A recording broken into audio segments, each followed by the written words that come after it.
नमस्कार दोस्तों, हमारी आज की कहानी का नाम है अपराध भाग 2। गरिमा जब मंदिर से वापस आई तो देखी कि बेटी के मुंह में बहुत सारा झाग निकला हुआ है और वो ना बोल रही है ना हाथ पैर चला रही है। बिल्कुल शांत हो गई थी। गरिमा बिल्कुल ही डर गई।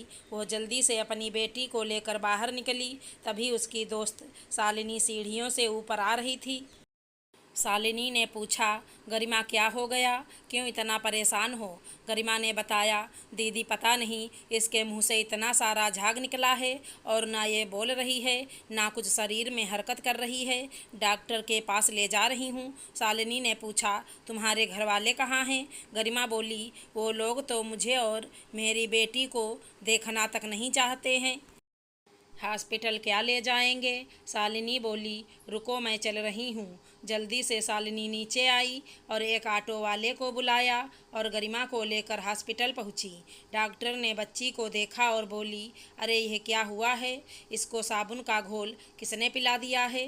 थोड़ी सी देर हो जाती हॉस्पिटल आने में तो बच्चे को बचाया नहीं जा सकता था। सांस फूलने से इसकी मौत हो जाती। गरिमा समझ गई थी कि उसकी बेटी को उसकी सास ने साबुन का घोल पिलाया है। शालिनी बोली, हद होती है नफरत की भी। कोई इतना नफरत करता है अपनी बहू और पोती से। पता नहीं कैसी तुम्हारी सास है। गरिमा मैं तो कहती हूँ कि चलो अभी पुलिस थाने तुम्हारे सास के खिलाफ FIR करते हैं। कभी न कभी यह बात तुम्हारे माता पिता को भी पता चलेगी। बेहतर यही है कि तुम अपने माता पिता को बताओ, ना कि उन्हें किसी और से पता चले। गरिमा अगर उन्हें किसी और से यह बात पता चली कि तुमने इतनी बड़ी बात उनसे छुपाई है तो उनको बहुत बुरा लगेगा और फिर तुम और तुम्हारी बच्ची इस घर में सुरक्षित नहीं है। गरिमा बोली, मैं जानती हूँ शालिनी जी, लेकिन मैं इतनी छोटी सी बच्ची को लेकर कहाँ जाऊँ? जाओगी तो बाद में, पहले तुम अपने पति का घर छोड़ो। अपने लिए ना सही, इस बच्ची के जीवन के लिए तुम्हें ये घर छोड़ना ही पड़ेगा। नहीं तो जो आज तुम्हारे साथ में हरकत की है ये हरकत दोबारा भी कर सकते हैं। तुम्हें अपनी बच्ची प्यारी है कि नहीं? गरिमा बोली, शालिनी जी, मेरी बेटी ही तो मेरे जीने का सहारा है। शालिनी जी ने बोला, तो फिर तुम्हें ये घर छोड़ना ही पड़ेगा। गरिमा तुम्हारे में क्षमता है। ऊपर वाले ने स्त्री और पुरुष को बराबर बनाया है। गरिमा तुम अपने आप को कमज़ोर मत समझो। मैं तुम्हारे साथ हूँ गरिमा। गरिमा शालिनी जी के साथ अपने घर वापस आती है। घर आते ही गरिमा ने अपना सामान पैक किया और बोली, मैं जा रही हूँ यहाँ से। मुझे नहीं रहना इस घर में। आप सब लोग इंसानियत के नाम पर राक्षस हो चले थे। मेरी बेटी को अगर टाइम पर मैं हॉस्पिटल नहीं पहुँचती तो आज मैं अपनी बेटी को खो चुकी होती। तभी पति ने कहा, तेरी हिम्मत कैसे हुई ऐसे बात करने की? अभी निकल जा यहाँ से, नहीं तो तुझे और तेरी बच्ची दोनों को मार डालूँगा। मम्मी पहले ये तो देखो, इसमें इतनी हिम्मत आई कहाँ से? पहले तो कुछ भी नहीं बोलती थी, अब देखो इसकी बातें कितनी जबान लंबी हो गई है। गरिमा की सास ने कहा, जब से यह पड़ोसन शालिनी से इसकी दोस्ती हुई है ये कुछ ज़्यादा ही फटर फटर करने लगी है। वो शालिनी ही इसके कान भरती रहती है। वो एक NGO चलाती है ना, महिलाओं को स्वावलंबी बनाती है। मैं तो कहती हूँ वो स्वावलंबी नहीं बल्कि परिवार को तोड़ती है। बहू को भी कैसे भड़का दी है, बेशरम औरत। हाँ सही कह रहे हो, जब औरतें सच बोलती हैं तो वो बेशरम कहलाती हैं। हम औरतों को हंसकर सब सहना चाहिए और उफ तक नहीं करना चाहिए। तभी गरिमा के पति ने गरिमा पर हाथ उठाना चाहा। गरिमा ने अपने पति का हाथ पकड़ लिया और बोली, राजीव यह गलती करना भी मत, नहीं तो अभी मैं शोर मचा दूंगी और पुलिस को भी फ़ोन करूंगी। 1 मिनट में अंदर चले जाओगे। आप जैसे लोग कभी ये सोचा है कि अगर सब आप जैसे ही हो जाते तो आपके बेटों को बहुएं कहाँ से मिलती? माँ जी, आप तो एक औरत हैं, फिर भी आप भूल गईं एक औरत होने का दर्द। शर्म आती है मुझे आपके जैसी सोच पर। मुझे बहुत पहले ही आपका घर छोड़ देना चाहिए था। जिस घर में लड़कियों की इज्जत नहीं उस घर में रहने से क्या फ़ायदा? मैं अपनी बेटी को इतना लायक बनाऊंगी कि दुनिया बेटा नहीं बल्कि बेटी चाहेगी, उसे भी एक बेटी हो।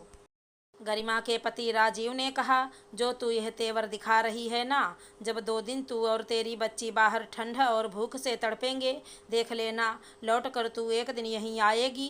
तेरी माँ बाप नहीं पाल सकते हैं तुम्हें और तुम्हारी बेटी को, तेरे पास और कोई जगह नहीं है जाने की। तभी शालिनी जी वहाँ पर आ गईं और उन्होंने बोला, गलत सोच रहे हो राजीव तुम।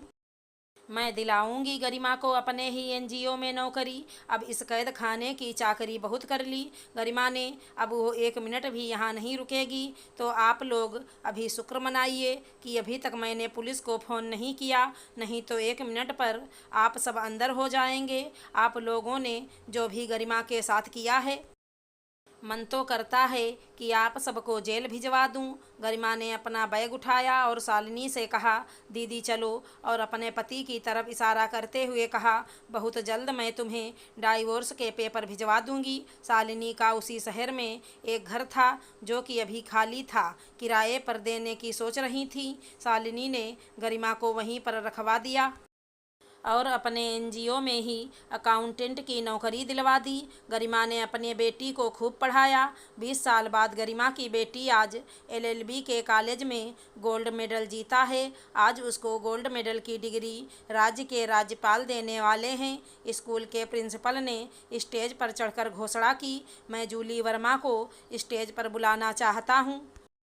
जूली स्टेज पर गई और राज्यपाल ने जूली को गले में गोल्ड मेडल पहनाया और एक बड़ा सा कप भी प्रदान किया।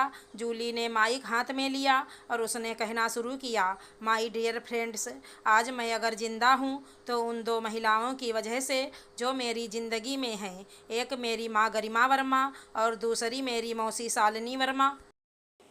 आज मेरे इस मुकाम पर पहुंचने के लिए जी तोड़ कर मेहनत की, मुझे हर वो सुविधा दी जो मेरे लिए ज़रूरी हो।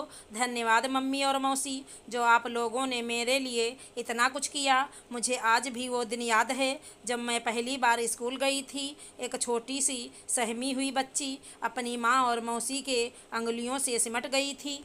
वो इन उंगलियों को छोड़ना नहीं चाहती थी, लेकिन सामने मेरा उज्जवल भविष्य था और पीछे आप दोनों का प्यार। उस दिन से लेकर आज तक मुझे कभी भी किसी भी परेशानी का कारण ही पता नहीं चला कि मुझे हमेशा से पता था कि मैं बहुत ही अच्छे हाथों में सुरक्षित हूँ। मैं अब तक की कमाई हुई अपनी सारी उपलब्धि को आप दोनों को समर्पित करती हैं। आई लव यू मम्मा और आई लव यू मौसी। प्लीज़ मम्मी और मौसी, आप दोनों स्टेज पर आइए और मैं ये मेडल आप दोनों को समर्पित करना चाहती हूँ। पूरा हाल तालियों की गड़गड़ाहट से गूंज उठा। उधर गरिमा के पति ने दोबारा शादी कर ली थी, लेकिन दूसरी पत्नी भी राजीव की हरकतों की वजह से राजीव को छोड़ दिया था। आज राजीव अकेला हो गया था। अगले दिन न्यूज़पेपर में जब उसने अपनी बेटी की तस्वीर देखी और पूरे कॉलेज में टॉपर रही, आज उसे अपने आप से अफसोस हो रहा था। काश मैं गरिमा और अपनी बेटी को जाने से रोक लेता। वो सोच रहा था कि जाकर अपनी बेटी और पत्नी गरिमा से माफ़ी मांगे, लेकिन उसके अंदर इतना हिम्मत नहीं हो पाया। लेकिन उसके अंदर एक हिम्मत ज़रूर आई। उस दिन से उसने फैसला किया कि वो एक ऐसा स्कूल खोलेगा जहाँ पर अगर इस तरह की कोई बच्ची अनाथ हो या किसी ने उसे छोड़ दिया हो, उसको वो अपने स्कूल में मुफ्त में पढ़ाएगा और उन्हें जीवन में आगे बढ़ने का मौका देगा, क्योंकि यही उसके पापों का प्रायश्चित होगा। अगर हमारी कहानी पसंद आई हो तो चैनल को लाइक शेयर सब्सक्राइब करें। धन्यवाद दोस्तों।